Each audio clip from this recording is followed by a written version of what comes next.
animators and artists, and welcome to today's Rig Show and Tell. Colm Dowling is a builds artist and rigging artist, while Laura Garau is a character designer and concept artist. We invited these two creators to show off the Queen Bee character that Laura designed and Colm adapted into a rig. Before we get into the specific character, Colm, I wanted to ask you about some of the other rigs that you build in your spare time. What led you to make 2D rigs of traditionally animated characters? Yeah, like they were, as you said, traditionally drawn. So it was a challenge personally for myself to see if I could break them down into rigs. Obviously, the properties are belonging to their own studios respectively, and I have no idea how those projects were animated, what programs they used, or anything like that. Um, but I wanted to see. I had worked in Toon Boom for a few years at that time, so I wanted to see if I could break them down with the amount of detail that those characters had, because the characters were so brilliantly drawn and the turnarounds. Um, I wanted to just challenge myself to see if is there a difference between knowing what program you're going to use, or can any character be adapted into a rig? And I believe that they can be, if the character design is well rounded and has a full turnaround, and if you respect how animators will use things, or how riggers will build things. So yeah, I think the adaptations of certain characters that I've done, um, just heads of certain characters like the Joker, or um, certain Disney characters, and Homer Simpson, who I have no responsibility for any of those characters, but when how they're built, they're recognizable. So there's a responsibility when you're building something to respect the design and still adapt it to be able to be manipulated by an animator. So I still had to have a production mindset when building them, but it was for my own personal use.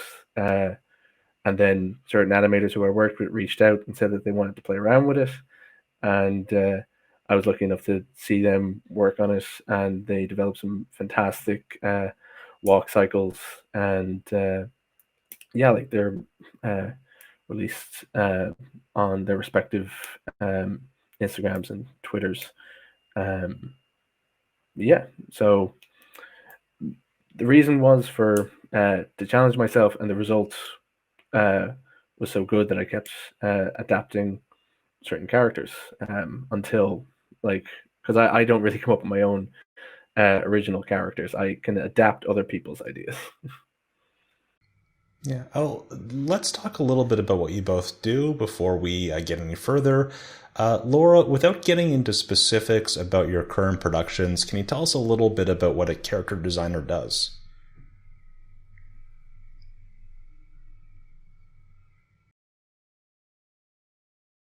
Of the project, but in this case, it's my idea. So I try to doodle some personality of the characters and see what the shapes looks like. And at the end, I start simplifying the character, because at a certain point we need to animate it.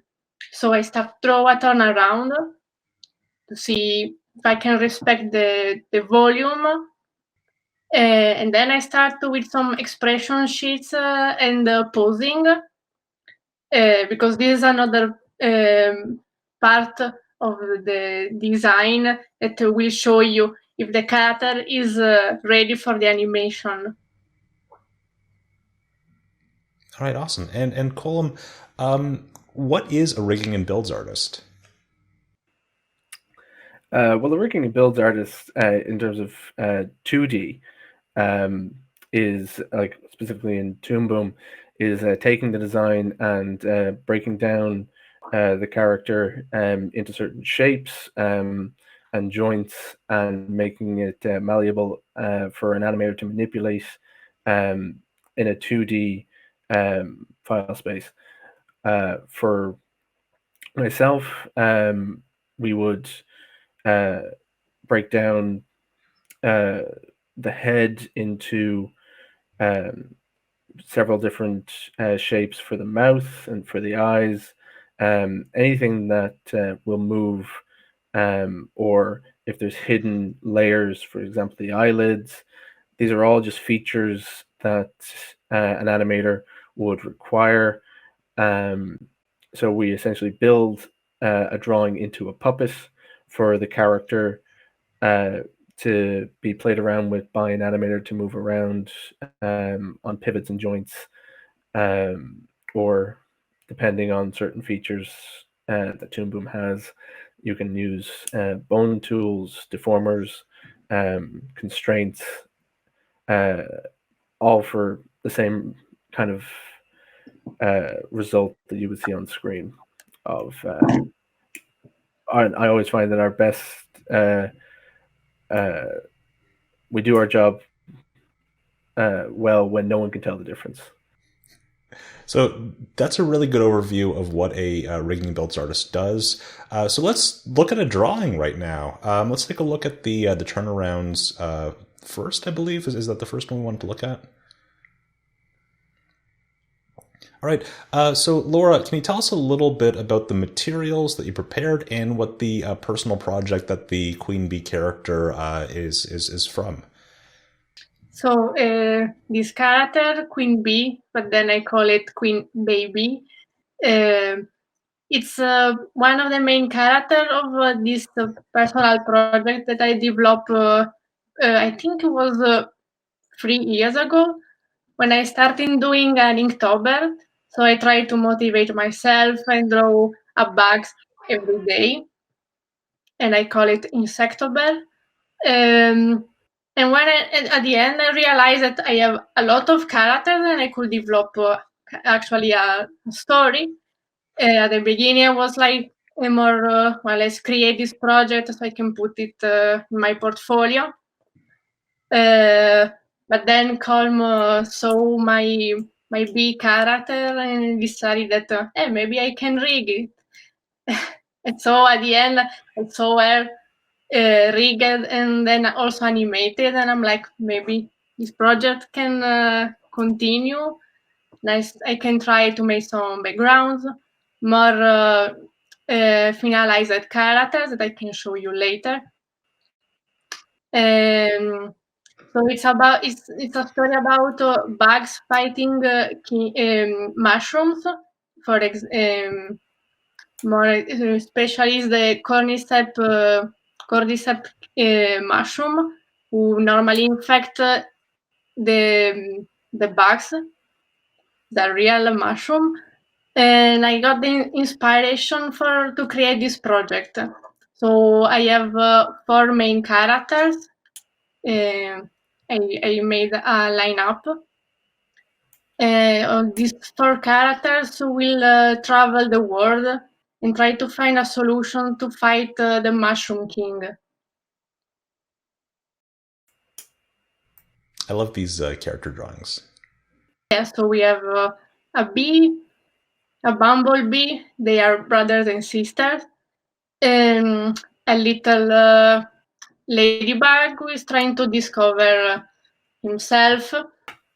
And then we have the 2 hens. They are warriors, but the one who is doing the defense died because he got infected by the Mushroom King. So the partner will try to revenge him. Can we get a look at the Mushroom King concept? I just love the idea of it's just so dark. I love it. Yeah, it's very creepy. Actually, the mushroom is different from the others. It's very long and thin. At the beginning, it looks like more a humanized version of a mushroom, and I was like, no, let's keep it very long and thin, but put a creepy face because I want him to be terrifying. But this concept is still work in progress. Can we also get a look at the expression sheet too? Because I feel like that's also a really important document for this character. Yeah, she's very expressive, very chaotic, because she's the queen, but she's childish. So during the voyage, she will learn how to rule and how to be a good queen, and not to think only to herself.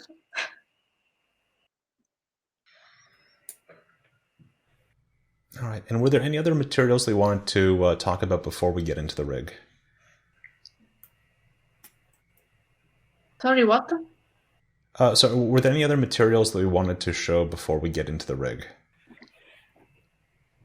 Oh, I love these the face expressions.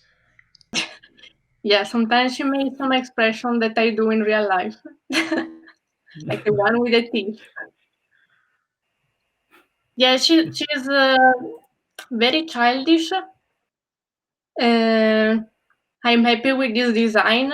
She evaluated a lot, so this was the first concept that I used in the Inktober. She has a lot of fur that I completely eliminate because it was more easy for the turnaround. And there are 4 rolls of her body, and I reduced to 3. I simplified it a little bit.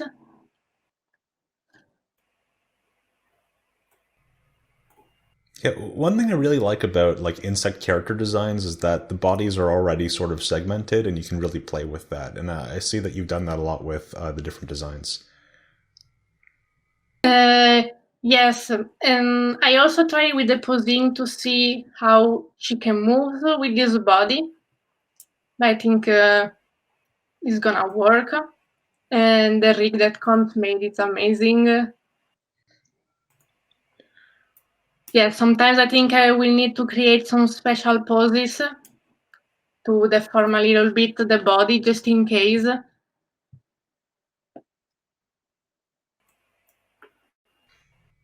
So these are all the character design drawings and concept art. Do you want to see how Colm adapted that into a cutout rig? Yeah, we can look at that here. So how I adapted this when you first start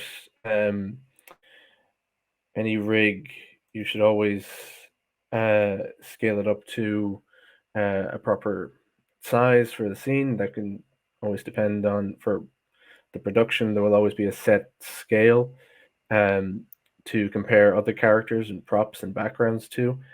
Since that wasn't fully established, I did just kind of scale her up to fit within the staging of the shot. And when we do a turnaround for something like this, I always go just a bit down the timeline so that we can play around. And I always put the reference in front of whatever I'm building and scale it down to about 30%, just so I can play around with this a bit looser. And yeah, you scale it in appropriately there. And yeah, then I always start off with the head, and like when you're writing anything in Western culture, left to right. So you go from the top down and left to right. So the head, if we go into the node view here, and I would build everything first and then group it all together, and just to see what how it's built, because honestly it can vary, and I don't always have a plan when I go in, but I do know that I always start from general to specific. Same with any kind of drawing or painting tool. You always start with the biggest shapes first, so I always start with the head and the chin. So the biggest shapes first, and then I move down into more complex features like the mouth. And the mouth is probably the most complicated part of the rig, usually, because depending on how much information you have, but for most of the main characters of any show or production, you will have to adapt it for a full turnaround and head tilts. So what I did in this instance was cut the upper and lower mouth, connecting them by a main peg here.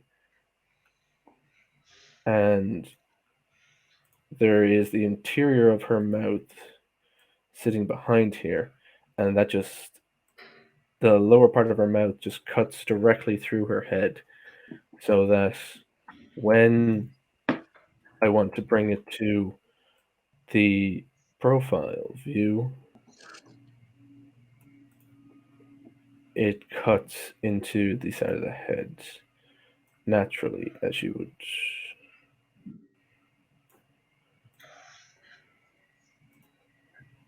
So you can move the interior of the mouth so that it just comfortably sits on the side there. And then we move up to the nose and the eyes. And the eyelashes in this case sit behind the white of the eye, and then there's an invisible eyelid with a 2-point curve deformer that just kind of cuts this line on the outside here. But that cuts the shape of the eye, but it also cuts within the eye itself. And then I would make a drawing substitute if any animator wanted to manipulate the eyelid with the line on the outside.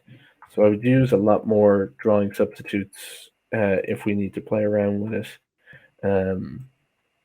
rather than trying to fit everything into one drawing just for filing, I suppose. And then there would be one large cutter that eliminates the eye completely, so that they can play around with the eye when it's closed. But then obviously the eyelashes fall on the outside as well, so they would have to be pushed up or down depending on which way the animator wanted to play around with it. And yeah, then we also have the hair, which is broken up completely. Every shape is, or every curl is manipulated as well. This is something that you would largely discuss with the animation supervisors or directors, of which is more convenient, because it can depend from an animator's point of view. I am not an animator, but I would think in terms of like a turnaround, and when I think in terms of a turnaround, I'm also thinking in terms of like special poses, of which is which is easier to manipulate.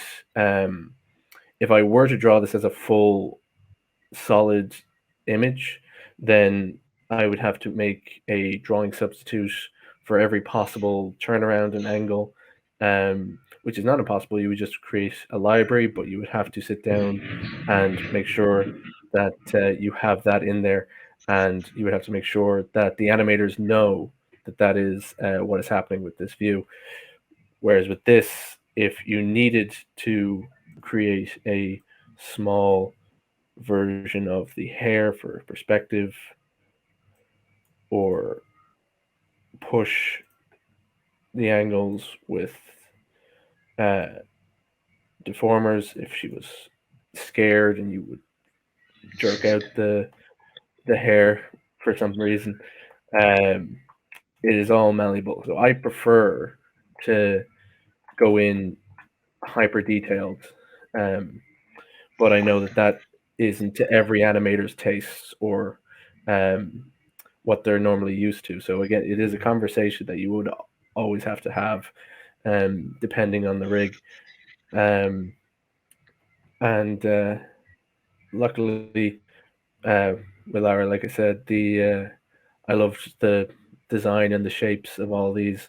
Um, and it's something that, as Lara said, just the turnaround for your own sanity, simplifying all these things, um, will help every department, uh, from design to rigging, and then rigging to animation, because all of these things, it just simplifies the tracking that would have to happen when you're animating in extreme circumstances. There's less detail to have to worry about if there's no texture on the hair, if you don't have to follow a lot of wrinkles or anything in the um, in the turnaround, if that makes sense. Um, yeah, and then we also have the collar here, which has, because of the turnaround, there is this cut between the front and the back of the neck. So there was this invisible cutter that is switched off for most of the turnaround, and then for this specific one, it switches on so that the collar can sit both behind the head and in front. But in doing that, there is the danger that it could spill out just simply there. So we just kind of hide that in there. And yeah, like the arms, as you said, like the anatomy of like an ant, it lends itself to cutout animation where characters are able to bend and flex in a way that looks natural to the character. And what I would do, as I suppose habit, but I think it's one of the better options when dealing with characters' creases, is creating a patch, which is just a cutter but with a handle that connects to both the front and back arms. So if I want to push this character forward in Z depth,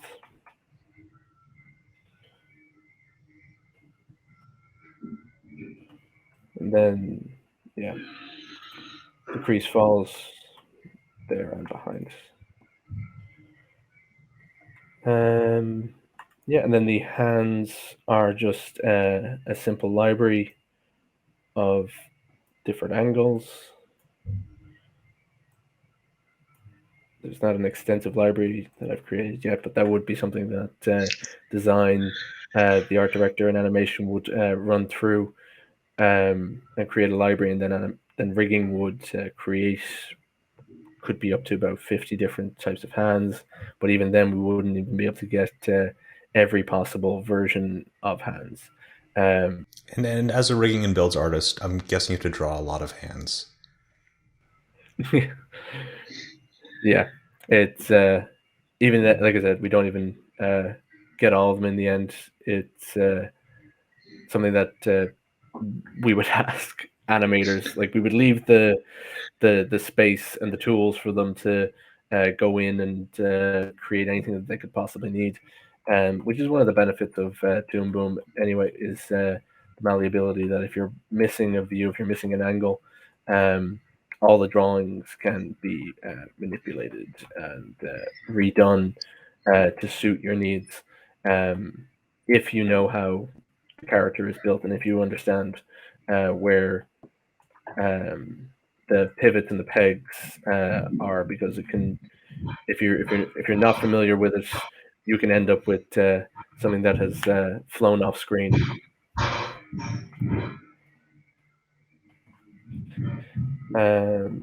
Yeah, and then the upper body. So we would connect all the upper body here. So if I press B, I'm able to connect the upper body and the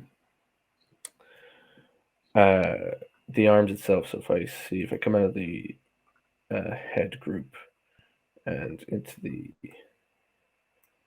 arms here, so connect both arms by a master peg, which then would connect to the collar and the head, and then the upper body as a whole.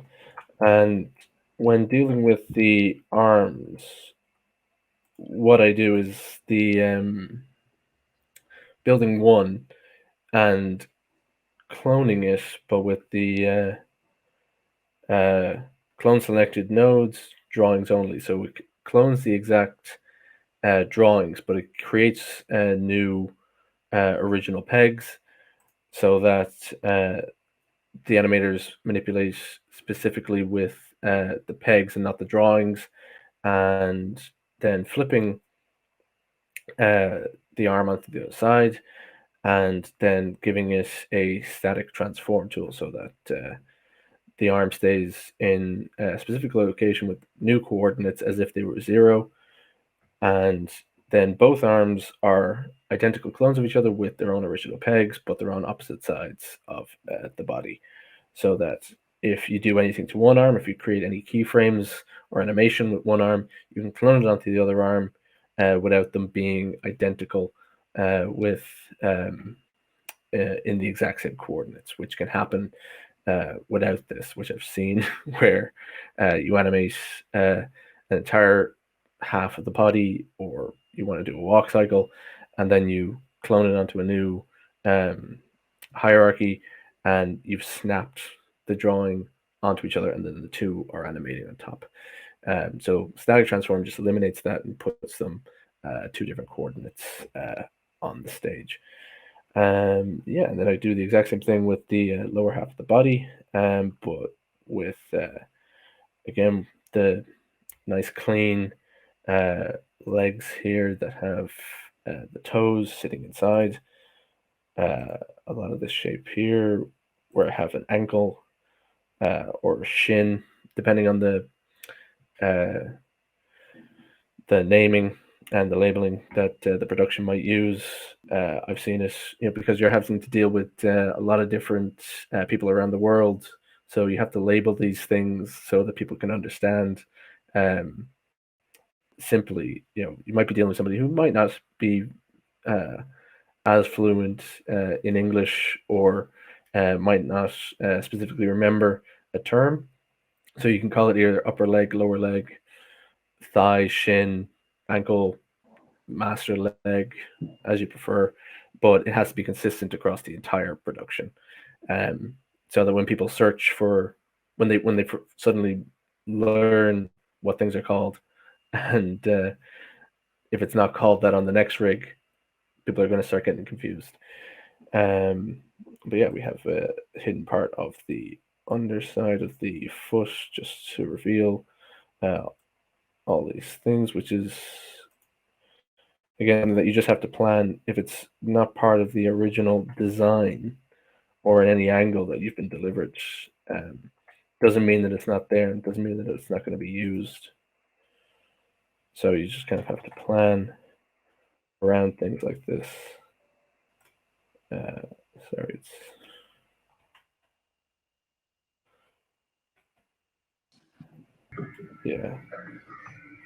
like the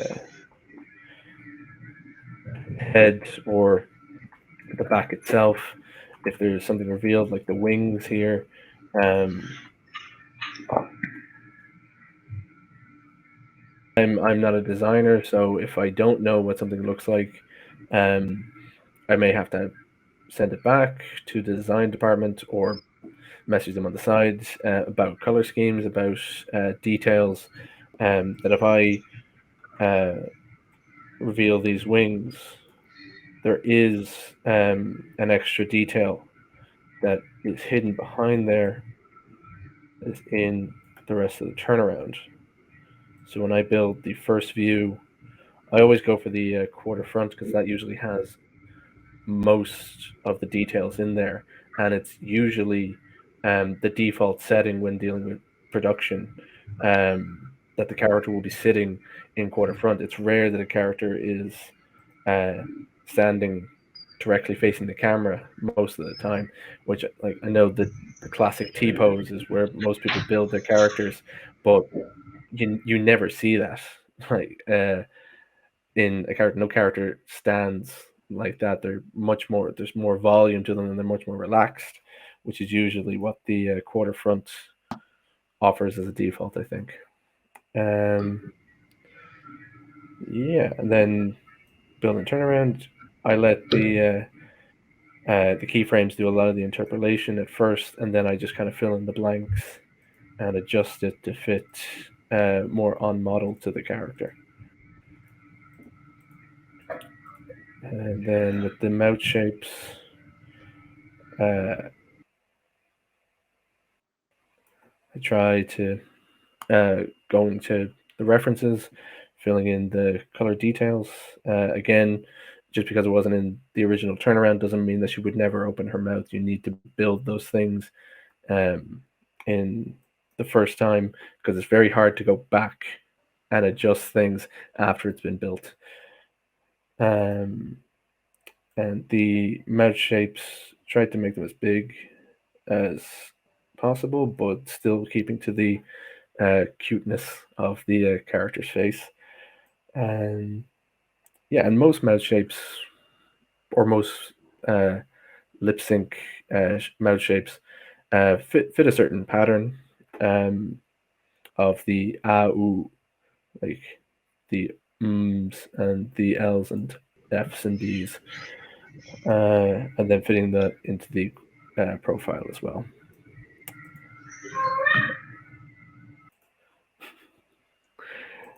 Yeah, and then the blink, as I said before, just making sure that that's sitting in there. And yeah, then I do the head tilt poses, creating a nice smooth one for the profile, quarter front, and then the mirrored side as well. And then I use these keyframes to make the master grid. And then I also do the same thing for the facial expressions, just exaggerating them as big as possible so that the in-betweens have something to play around with, some overlap and some overshoot for animators to play with. Yeah. Then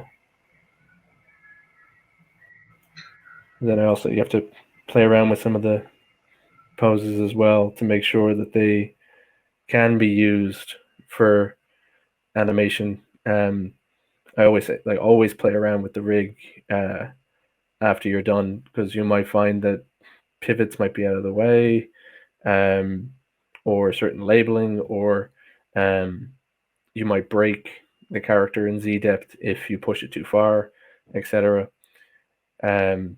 So you don't have to keep the pose you play with, but just playing with it can be the difference for an animator's sanity when they start playing with, when they start pushing the poses, which is why the expression sheets on in design are so important as well. That if those expression sheets get approved, then rigging know what else they need to include. If they need to include extra hidden details in the face or on the arms or the hands or the torsos, or how things might be revealed. For instance, like, I haven't created a full set of wings on this character, But knowing that if this was to be handed off to a production for an episode or something, I would definitely need to include that somehow. Even if for a majority of this character's acting, she would have closed wings, which for an animator's sanity, again, would just be a single drawing. But when it's open, depending on the design, it could be up to about like 6 to 8 different drawings, which would make it much more heavier, which make it much more harder to control and animate. So you would have to balance that between the default setting and what is needed for those extreme circumstances. Yeah, not sure if there's anything else revealed in this. No, that was an amazing overview of this rig. Laura, I wanted to ask, was there anything about the process of seeing this rig put together that surprised you in terms of how the character was interpreted? Yes, at the beginning I didn't prepare the mouse chart, so I was amazed to see what Colm did, especially for the profile. Very interesting to see how you move the mouth and she start talking. Very, very interesting. And yes, of course, I didn't prepare the open wings, which normally I should do it, but it's better if she keep it closed for the moment, because I need to think how they will interact with the rest of the body. Yeah, we don't have a whole lot of time left, so one thing I wanted to do was just run through some rapid fire questions. Laura, what were you most proud of in this character design, and what was the most challenging element of it? Yeah, probably the expression. I'm very proud of her face and how she can be chaotic but funny at the same time. Colm, if you want to show some expressions. And the most challenging, maybe in the turnaround, was the crown was moving and the antenna. I have to simplify a lot her body before she has a 4 roll, and it wasn't uh, very easy to move, in my opinion. So I reduced to 3. And yeah, at the end, challenging to keep the volume, especially of the collar, when she moved in the back. I still need to change it a little bit at the end, but yeah, that was challenging. Yeah, and Colm, you mentioned that you had put the face poses into very extreme expressions so that you could have a master controller that could toggle between different face poses. Do you want to show off that controller? Yeah, if I can open it up real quick. And while you're doing that, how long did this rig take to build? I don't think I kept a specific time log of it, but it would roughly have been about 3 days, between 3 working days, between building the head at first, and then building the body on a second day, and then doing the full timeline poses of the turnaround, the facial expressions, and the lip sync. But I've been told that I'm very quick, so that could vary between different projects. And as I said, this is a much more friendly design for a rigger. It, depending on how complex something could be, it could take up to about 2 weeks. And yeah, as I said, like the first day was me just experimenting. I didn't go in with a plan or a breakdown sheet of how this would work. So a lot of it was trial and error for the first day. But yeah, and then if this was to carry on into a real production, things would get a lot faster, and you would create a lot more templates for riggers and animators to reuse. But yeah, there's the facial expression here, which is everything's selected.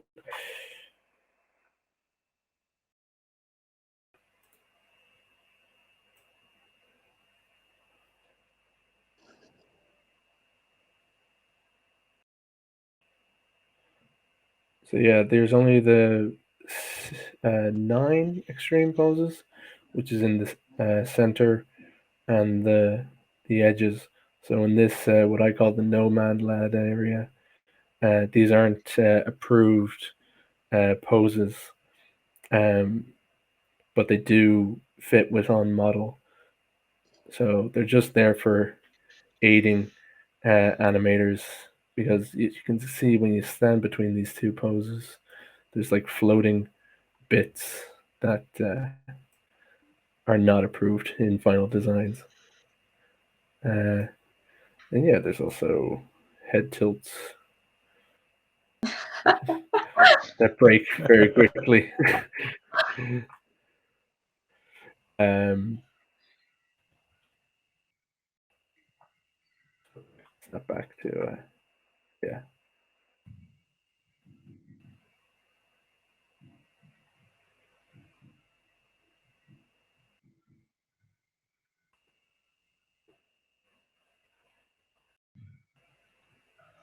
And yeah, I have mouse slider and head turn as well. And something that we do say to animators as well is these are tools. They're not an animate button.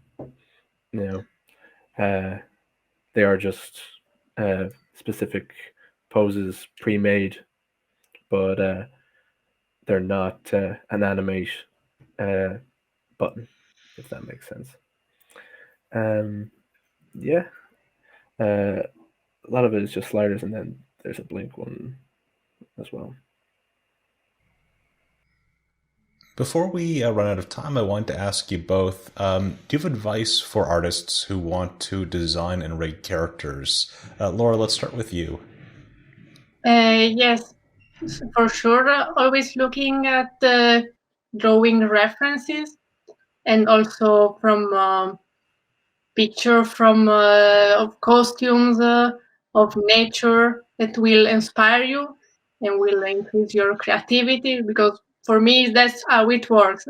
If I didn't if I wasn't interested in bugs, this project will never came live like this. um, and so also looking at the job of other people, see the other people's designs is very helpful. For me, it's motivating, even if sometimes they're very, uh, they succeed more faster than you. It's not a problem. You should not be depressed, but analyze their work and try to capture why their design works. So your own design will grow stronger. And Colm, do you have any advice for artists who want to improve in rigging? Yeah, similar to Lara, advice from experienced people and from other departments, um, from character design, and especially from animators who have to operate these things, what works for them and what doesn't work for them, um, and learning. It's all trial and error, really. There's no such thing as like the perfect rig. um, I've seen many different people struggle with how things operate and why things operate this certain way, and it's all about like asking people, because when you reach out to these artists who post fantastic work online, they're all but very helpful to offer that advice out, and help anyone who wants to get into the industry. And I've myself posted a few free rigs online, not for my own benefit, but just for to put out there, because I know when I first started, it was extremely hard to find up to date rigs that were industry standard. Because I wanted to analyze them and play around with them. So yeah, like just exploring and asking experienced riggers for tips and tricks. All right. Laura, where can our viewers find more of your work online? Normally I post on Twitter and on Instagram.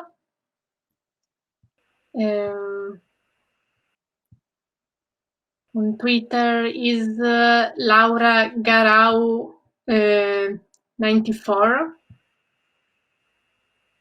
And on Instagram is Lauripo94. All right, awesome. And we'll include links in the chat as well. Colm, where can our viewers find more of your work online? Same. I'm always posting on Twitter and especially on Instagram. My handles are on Instagram, colm.art, and then on Twitter, it's Clom artwork, CLOM, because I made it in college, and that was funny at the time. All right. Thank you, everyone, for joining us for today's Rig Show and Tell. If you enjoyed this walkthrough of the Queen Bee character and want to try your hand at rigging a character in Harmony Premium, you can download a 21-day trial of Harmony Premium at toonboom.com. And next week, we'll be interviewing a panel of recruiters and heads of talent development at major studios about the future of remote work in animation, so you won't want to miss it. Until next time.